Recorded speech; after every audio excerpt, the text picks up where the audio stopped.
Everything's above board. Let's do our best to come up with your best today. You're under scrutiny with my family members here today.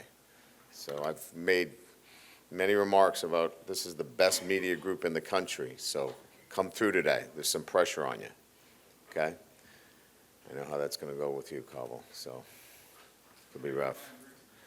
Yeah, no doubt. All right, well, we'll start off with just a recap of Saturday's game against Vanderbilt. Certainly was happy for our players and their resolve, their ability to bounce back, whatever you want to say, relative to their mindset, I think, is what I was most proud of, and how they thought about the week, the game. And they played very well. Garrett Nussmeier played his best game of the year. We were balanced on offense. We had one negative play, whereas the week before we had 14 negative plays. We were much more efficient on first down, which led to very favorable second down situations for us. So it played itself out well from an offensive standpoint with balance and running the football. Josh Williams was, outstanding in that game, catching the football out of the backfield, blocking, running the football with a great demeanor. Will Campbell was outstanding, played his best game individually on the offensive line. And we got other really good performances. I thought DJ Chester probably played his best game of the year. So all in all, from that perspective on the offense, and then defensively, we had one misfit on a run play where they were able to get an explosive play, and then we had a chance to make a play on a pass down the field where we were in cover two. We just didn't make the play. So a couple of explosive plays, but really did a nice job controlling the flow of the game, limiting Pavia's production. And again, I think going against a team that's well coached and had a really good win against Alabama, we're pleased with the outcome. So looking back at it, Caden Durham leads all freshmen in the SEC with rushing. We've got three players with over 50 receptions. Nuss is second in the SEC in passing touchdowns, total offense, and touchdowns. And, I know it's not sometimes you look at some of the sexier stats, but Damian Ramos set a school record for consecutive PATs, now at 121. And that should not get overlooked. So, a much-needed win, but a win that our players really took full accountability during the week, led, and when you have a team that leads from the inside out, you see that performance on the field. So we'll continue to work on that this week and look to duplicate that against an Oklahoma team coming off a great win against Alabama. This is their first game in Tiger Stadium, and a team that presents a number of different challenges. They ran the ball extremely well this past weekend. Jackson Arnold, I think, is an outstanding quarterback. He can throw it, but rushed for 107 yards and two touchdowns. Rushed for 131 yards on 25 carries. So, I think everybody here knows our history with the quarterbacks that run the football. That will be a challenge for us. They have an offensive line that is coming together, and a defense that, as you know, Coach Venables is the longtime defensive coordinator at Clemson before he became the head coach at Oklahoma, and just does a great job. I got a chance to go against him several times at Clemson, and they mix things up. They make things complicated. They give you a multitude of different looks. It's a good front. Danny Stutzman is an All-American linebacker. So this would be a great way to finish off the regular season with a team that's coming in off of a great win. both teams looking to finish the season strong. So with that, we'll open up to questions. Coach, right here, you mentioned after the game on Saturday that you saw a lot of maturity from the younger players. Can you talk a little bit about that? And just what does it mean to have a guy like Josh Williams and Will Campbell and these guys who've really kind of set the tone, and how important that is going forward for this program? Yeah, look, as I said, right, when players decide that they're going to lead from the inside out, it's also about, those actions become mirror actions for the younger players. They see how that's done. So when you get a Trades Green or you get a Caden Durham, and they see how that's done, that modeling takes effect, and you could see that, through the week. There are times where you wish that happened earlier, right, where those guys got up and were vocal. But I think they were growing and learning as well in terms of how to be leaders. But clearly, when you have veterans like that step up, it affects the younger players because they see how it's done, and they want it to be recognized as well. So their efforts were recognized by the way that they practiced this past week. Hey, Coach, what defensive challenges does Oklahoma present, especially after this last game, how they shut down Alabama? Yeah, so, they have a new offensive coordinator, as you know.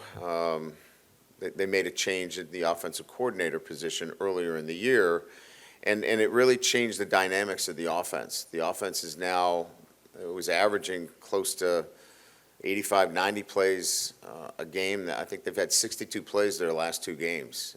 So it is a ball control offense. Jackson Arnold is an outstanding quarterback. He can throw it extremely well, but this is now much more about controlling the football, running the football, playing with physicality. They've got perimeter skill, but I think it's centered around much more of a run-centric quarterback run and take care of the football. They had turned it over quite a bit. I think they might have been near the bottom of the country in terms of fumbles, and so I think they wanted to clean that up. And so you're seeing a much more controlled offensive structure now than you did earlier in the year. Hey, Coach. We saw Harold Perkins at the game on Saturday. Yeah. Just curious if there's an update on kind of his recovery and if maybe there's been any conversations about what his future could look like. Yeah, I mean, he's doing really well in his recovery. Talking to Owen Stanley, our athletic trainer, he's been he's been in the building quite a bit. Now that he's past the early stages of the repair, now it's about hard work. I don't know that he's made that final decision. I know he's weighing the options, and clearly we would love to have him back. But we know that those decisions are not easy. We'll support him in whatever he decides and provide him all the resources necessary to make the best decision for him and his family. You mentioned the job DJ did and Will. What went right in the run game? Was it that as well as just winning those one-on-one battles between a running back and a linebacker safety? Well, I think the quarterback, it starts with the quarterback. The ability to get us the favorable looks that gave the offensive line, the numbers, right? Where we could run combination blocks, where we could get leverage, where we could get some of the things necessary to have a more consistent running game. And it starts with the quarterback, quite frankly. When you're in a one-back offense, you have to be able to do that. And I thought Garrett was outstanding. It was his best game by far. And look, you call a run play, the numbers aren't right, the ball goes out to an Aaron Anderson. He's going to make 2 or 3 people miss. That's really a run call. But the numbers weren't right. We're out on the perimeter. When they were right, we were able to run the football up into favorable numbers. And now those guys can effectively do the things that they're coached to do. Pull, gap, combination block, leverage. And we saw that on display in its best form against Vanderbilt. Hey, Coach, after the game, you said you only used a handful of coverages on defense, and you ran the same pass play a couple of times. What was the thinking early in the week about simplifying things, maybe? I think it went with the whole theme of what the week was about, and that was, players taking ownership and coaches putting our players in the best position to succeed. So we didn't have execution mistakes. And as I think we all know, sometimes in my career, I've always looked at, if there's a lot of mistakes, there might be too much information. You might be doing a little bit too much. So we simplified some things, felt like we put our players in a really good position to succeed. And sometimes what goes hand in hand with that is simplifying some things. Now, obviously, you can't talk about recruits by name, but y'all have taken a quarterback in each of the last 2 classes. Now that you don't have one committed, just kind of what's your plan at that position over the next few cycles, maybe to build on that spot? Yeah, I think we'll always look at taking a quarterback each year, and we'll most likely take a quarterback again this year. We look at the calendar year a little bit differently than just, December. We have a February signing period. We have a transfer portal. So we'll continue to look at that and see how that best fits our roster. But I can tell you this, that the overall roster is much more important than one particular position. As much as we want to take a quarterback at this position, I think what's more important is the overall health of the roster. And so if it ends up being that we do take a quarterback, that's great. But I think our eye is on the strength of the entire roster. Brian, you're right. At the linebacker this week, it looked like there was some change. Greg Penn played his fewest snaps. Devon Keys played a bunch. You mentioned West Weeks playing. Was that matchup, or was there an injury, or what happened there? No, I think we just wanted to take some of the snaps off of Greg. West is somebody that had been banged up, Matt, most of the year. He had not been 100%, and we wanted to get him in this week, and in particular against a team that is a downhill, running football team. It just matched who he was. So nothing that Greg did. He's had an incredible, season for us. Devon Keys is played the last 2 games at the Sam linebacker position. We've chosen not to go with the star because of the nature of the teams that we're playing, and that could be the case again this weekend. Ryan, following up on Wilson's question, there was some comments from the announcers during the game that you said maybe the recruiting realities in the wake of the decommitment might allow you to free up some money and be more aggressive in the portal. I know you've talked about you want to build a program through high school, but is this year where maybe you try to take the situation and work it to your advantage? We'll be very aggressive. I think everybody that's followed us knows that we weren't very aggressive in the transfer portal.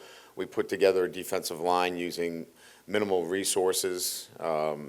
We've really put ourselves in a position, and I'll use this term loosely, to stay well under the cap, so we could be quite aggressive this year, and we will be very aggressive in that area, as well as bringing in 16 mid-years. We're going to have 16 mid-years. We think that the program, in terms of the culture and the standards, are such that we can do that now, where we can bring in 16 freshmen and maybe one of, if not the largest, transfer portal classes as well. Back to that 4-3 front. You talked about running that 4-3 front against power running teams. Just is the comfortability that you guys are experiencing with it now, having seen it twice, used it twice, is that something that you feel like very comfortable going into this last game, given another running quarterback coming at you? Yeah. So, and you probably saw this on display when Devon's walked out over the number 2 or displaced in any fashion. His fit is back in the box. His fit is back into that B gap. And that's a hard fit. When you're in space and then you've got to go back in and fit, it's really a linebacker fit back into the box. And, when you play with a nickel and he's got to go back in there, or you play with a star and he's got to go back in there, that puts some pressure on your defensive structure.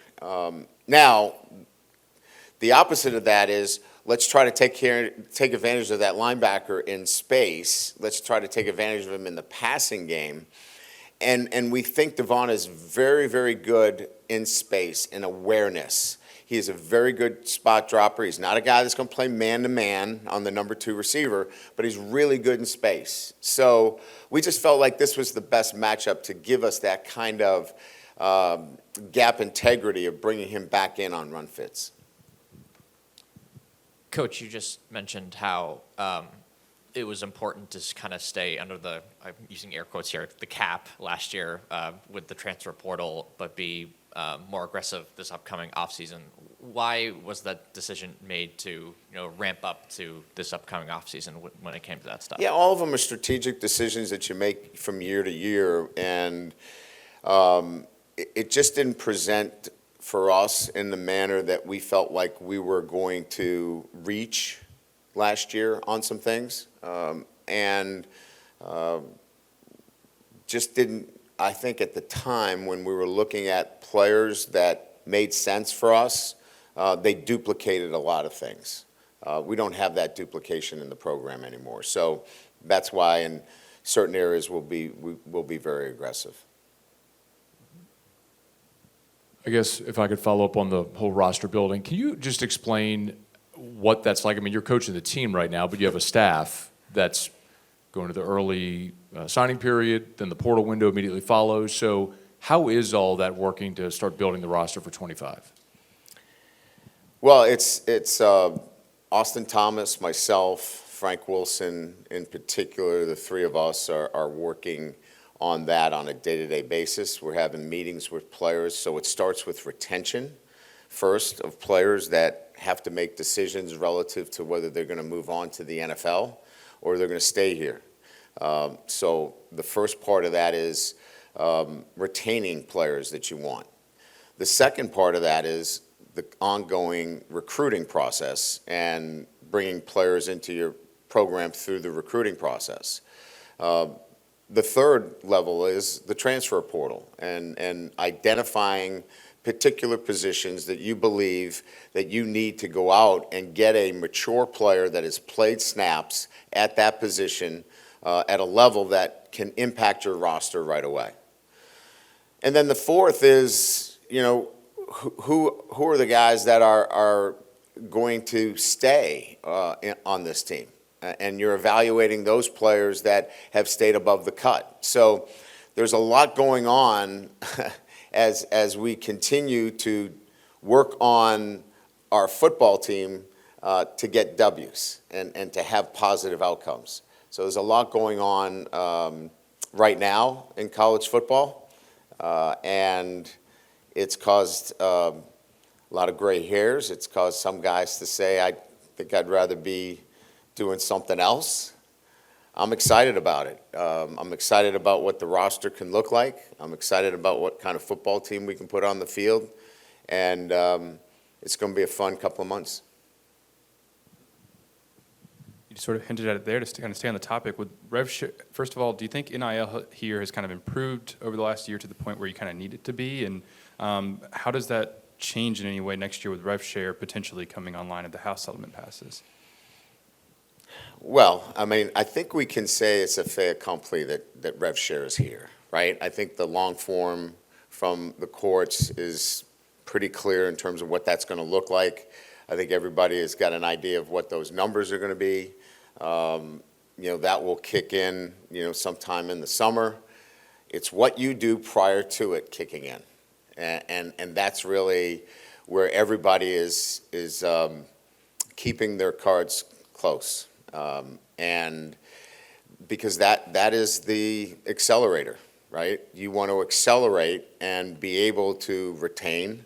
You want to be able to go out into the transfer portal, and you want to be able to do that before revenue sharing. So you can begin to, if you will, balance off what your roster looks like in terms of the numbers when everybody comes into one locker. And if you just waited to revenue share, it's going to be a different look for different players. you can balance things off if you're aggressive here in the next few months, and that's what we plan to be. And Coach, over here, so I know Paul Mubinga had to step in Yeah. for Garrett, and how he's progressed, stepping in a tough spot. And you talk about the play of DJ Chester as well in the interior. How much has Paul and DJ, how they've evolved as gotten more and more playing time as the season's going on? Yeah, so there were markers there that we were really, kind of excited about. Throughout the entire season, we're in a weight training program, and, we do, obviously, monthly, we're testing our players, and DJ, his numbers have continuously gone up through the season, his strike numbers. We felt like that was something that needed to happen, the strength numbers. And he's at a point now at the end of the season that he's gotten to what we feel like is the standard of what he needs to be minimally at that position. Now, the growth will have to happen in the offseason for him, but he's gotten stronger during the year, and that's now allowed him to handle a lot more of the one-on-ones, and he was able to do that this past weekend very well. Paul moves very well. It was changing his body type. It was getting him leaner. It was getting him physically stronger as well, but he's very smart, and he has the ability to move his feet, get up onto the second level, and do some things, quite well. And so we'll see how this all plays out in the offseason, but, you've got a couple of guys there that are sending at those positions. Right back down here, Coach. The term CEO, head coach, has been used for guys like you and others across college football. How have you seen just this new influx of so many different things maybe change your role of being more hands-on? We obviously heard in the play calling aspect, but also off the field as well. Where do you feel like you've adapted in that? Well, I get worried when I hear CEO because then I think of an office and sitting in an office and having conference calls and meetings. Look, at the end of the day, you have to have relationships with your players. If you can't have those relationships with your players, then you can't get them to do some of the things that we had them doing last week. And so the head football coach today, and in the SEC in particular, it's a head coach-centric position, meaning contracts go through him, roster decisions go through him, decisions in terms of how you want to play offense, defense, and special teams, personnel, standards within your program, culture. There's a lot going on there. But what you can't miss is you can't be in those meetings all day and sit in your office and miss the relationships with your players. If you do that, then you are a distant CEO, and you're probably not in this business very long. Just want your thoughts on the senior class you're going to honor this week. In particular, Josh Williams, who's earned 2 degrees, got like a 3.7 GPA, good player on the field. The example he set. Could possibly be somebody in journalism, right? Could possibly sit with this esteemed group, right? No, I mean, I appreciate you bringing that up. I mean, we've got 21 that we're going to honor prior to the game. Zy Alexander has been a great addition, right, coming in from Southeast Louisiana. Garrett Dellinger has been a stalwart for us. We all know about Kyron Lacey and what he's done. Greg Penn, we talked about. Miles Frazier, 3-year starter. Braden Swinson, what a year he's had, right, in terms of coming off the edge. Parrish Shand, I mean, Swiss Army knife for us. He's done a little bit of everything, kind of unsung. He's played end, he's played tackle, he's our personal protector on punt, running down the field. Invaluable to us. Gio Paez has come in and given us snap after snap, hasn't missed a snap. He has just been a workhorse. You talk about eating innings up. He's a guy that eats innings up for you. He's just been a workhorse for us. Savion Jones has just had a monster year. His pass rush has been great. So just and there's others here, but just those guys have meant so much and have just dedicated so much of their time to the program. I mean, I know, we had that 3-game losing streak, but, I reminded these guys, they've still won 11 of their last 15 games, and they've had an incredible night schedule where they've won 15 out of 16 games. They've done some great things, and really proud of what they've done, and it'll be a great tribute to them, so thank you. You know, John's done it once. I think maybe he's done it twice. He might come out for the trifecta. We'll see. But he's been around, and he's working on his master's degree right now, and it's great to see that. Yep. With a guy like C.J. Daniels, how much has he Yeah. been working through this year, and what effect has he had on your offense?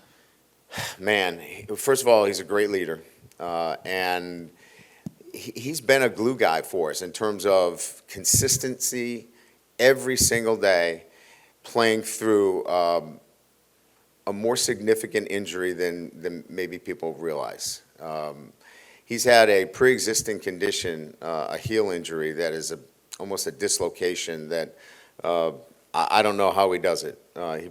He practices, and we're careful with his practice during the week to get him to Saturdays. And then on Saturdays, he's just so consistent. He's down the field blocking. He's one of our best, if not our best blocker. He's precise in his route running. He's got strong hands at the point of attack. And we're just excited about having him with us, and all indications are that he's going to be back next year. What are your Thanksgiving Day dinner must-haves? Must-haves. Well, I love the white meat turkey with the gravy. Mashed potatoes are a must. And then I'm a traditionalist, I think, in those things. And then because of those turkey enzymes, I get a little bit sleepy. I need a couch. And I don't necessarily watch the football games, but they can be on as a backdrop. So maybe a good nap this Thursday afternoon. Thank you, appreciate it. And you did great. My family will be pleased. Say they're going to clap for you, too. Best questions all year.